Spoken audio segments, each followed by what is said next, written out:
Olá pessoal do Me Salve! Nessa aula então a gente vai falar sobre o conceito de trabalho. E a ideia básica de trabalho em mecânica é mais ou menos o seguinte. Vamos dizer que a gente tem um bloquinho aqui sendo empurrado por uma certa força. Então eu empurro o bloquinho e daí ele se move uma certa distância dele. O que acontece é que conforme esse bloquinho anda, ele vai estar ganhando velocidade. Como eu estou empurrando ele está se mexendo cada vez mais rápido, esse bloquinho tem cada vez mais energia. Se eu estivesse tentando segurar esse bloquinho enquanto ele se mexe, ao invés de empurrar, da mesma maneira, ao invés de estar ganhando energia, eu estaria freando o bloquinho, eu estaria tirando a energia dele, por isso que ele estaria parando conforme ele se move. O trabalho em física é uma grandeza que mede justamente isso. O quanto de energia a força F dá ou tira do bloquinho. Para o bloco, do bloco, né? A ideia é mais ou menos essa. E o jeito de calcular o trabalho é muito simples, tá, gente? O trabalho é simplesmente força vezes distância, tá? Essa fórmula aqui, na verdade, só vale quando a força é constante, tá? Depois eu comento quais são os outros casos e explico por que tem esse mais e menos aqui na frente. Mas a ideia é bem simples, é só multiplicar o valor da força pelo valor da distância. Se a gente quiser se preocupar com as unidades, tá? Normalmente a gente mede as distâncias em metros e as forças em newtons. A unidade de trabalho vai ser, no fundo é a mesma coisa que Newton vezes metro, mas a gente chama de joule, tá, gente? Que é a mesma unidade de energia. O trabalho, então, é uma medida de energia, a gente mede em joule e ele também é uma grandeza escalar, tá? Como todas as formas de energia. Só comentando um pouco sobre esses sinais aqui, tá, gente? O trabalho pode ser positivo ou negativo e vocês vão ter que se preocupar com o sinal. Sempre que... É bem fácil de ver, tá? Sempre que a força de deslocamento tem o mesmo sentido, ou seja, sempre que a força ajuda o movimento, a gente vai dizer que o trabalho é positivo, e sempre que a força de deslocamento tem sentidos contrários, ou seja, quando a força estiver atrapalhando o movimento, a gente vai dizer que eles têm, enfim, que o trabalho é negativo. Então vamos fazer um exemplo que eu acho que vai ficar um pouquinho mais claro. A gente tem um bloquinho aqui, sendo empurrado por uma força de 5 newtons. Quando eu faço isso, ele se move 2 metros e tem uma força de 3 newtons aqui atrapalhando conforme isso acontece. Eu quero calcular o trabalho dessa força e o trabalho dessa força. Como é que a gente faz isso? A ideia é muito simples, tá? Então o trabalho, como a gente viu, é força vezes distância. Então aqui fica a força é 5, a distância é 2, isso vai dar 10. Só que tem que tomar cuidado com o sinal, né? Nesse caso, ele andou para frente e a força também estava para frente, estava ajudando o movimento. Então é positivo, mais 10 joules. Olhando essa outra força aqui, trabalho força vezes distância, a força é 3, a distância é 2, dá 6, só que tem que tomar cuidado com o sinal, né? Ele está andando para frente, mas a força está para trás. Sempre que a força estiver atrapalhando, o trabalho vai ser negativo, então menos 6 joules. O que isso significa, então? Que conforme esse bloquinho anda 2 metros, essa força de 5 newtons deu 10 joules de energia para o bloquinho, deu energia para ele. Essa força está fazendo ele andar mais rápido, por exemplo, ele está ganhando energia. Já essa força de 3 newtons aqui tirou 6 joules de energia conforme isso acontecia, ela foi roubando energia, ela está atrapalhando o movimento. Se, por exemplo, tá, só comentar uma coisa importante também é o seguinte. Se o exercício fala no trabalho total, tá, gente? O trabalho total é só... Tem 2 jeitos de calcular, na verdade. Ou tu soma o trabalho de cada força, vai somando, não importa quantas tem. Então aqui no caso, uma deu 10, a outra deu menos 6, né? O trabalho total seria 10 menos 6, 4 joules.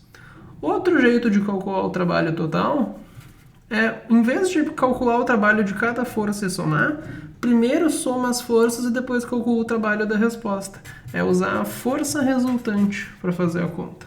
Como assim? Eu tenho 5 para frente e 3 para trás, a força resultante é 2. 5, 3 atrapalhando, sobra 2. A distância que ele andou foi 2, vai dar também 4 joules. Tá, é outro jeito de calcular o trabalho total.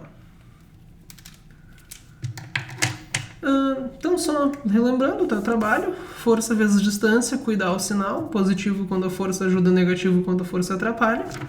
E se falar em trabalho total, calcula o trabalho de cada uma e soma, ou primeiro soma as forças e calcula o trabalho usando a resposta, usando a força resultante. Uma outra observação importante de fazer, tá, gente, é quando a força está inclinada. Uma situação um pouquinho especial, mas é bem fácil de entender também se a gente pensar no seguinte. Olha só. Quando eu tenho uma força puxando na diagonal, na verdade ela está puxando tanto para frente, isso aqui seria a força horizontal, quanto para cima, né? A força vertical. Então essa força verde aqui é a mesma coisa que a força vermelha junto com a força azul. Uma força na diagonal está puxando tanto para frente quanto para cima. E a questão é, se a gente for calcular o trabalho, ele andou uma certa distância para frente, o que importa não é a força total, é só o quanto está andando para frente, o que importa é a porção da força que está para frente, é o quanto da força influencia no movimento para frente. Se está andando na horizontal, só importa a parte horizontal da força. Então a gente tem que usar força horizontal vezes a distância. Para quem não lembra, essa força horizontal a gente pode calcular, tá, a componente horizontal. É só pegar essa aqui e multiplicar pelo cosseno desse ângulo.